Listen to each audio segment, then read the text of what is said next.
বাংলার এই জায়গায় রয়েছে রহস্যময় মন্দির। মহাদেবকে বেঁধে রাখা হয় লোহার শিকল দিয়ে।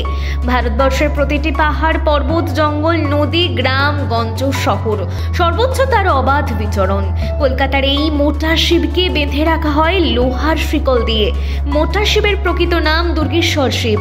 মন্দির স্থাপিত হয় 1716 শকাব্দ বা 1201 বঙ্গাব্দ বা 1794 খ্রিস্টাব্দে। মন্দির দৈর্ঘ্যে প্রায় 8.6 মিটার, প্রস্থ 7 মিটার এবং উচ্চতা প্রায় 15 মিটার।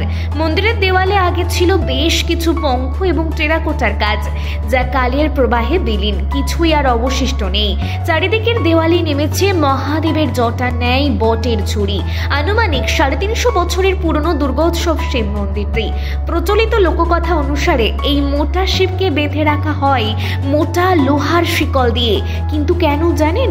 লোকমুখে প্রচলিত কথা অনুযায়ী গঙ্গা আগে প্রবাহিত ছিল এই মন্দিরের পাশ দিয়েই। একদিন পুরোহিত মশাই রাতে পুজো শেষে বন্ধ করে যান গর্ভগৃহ।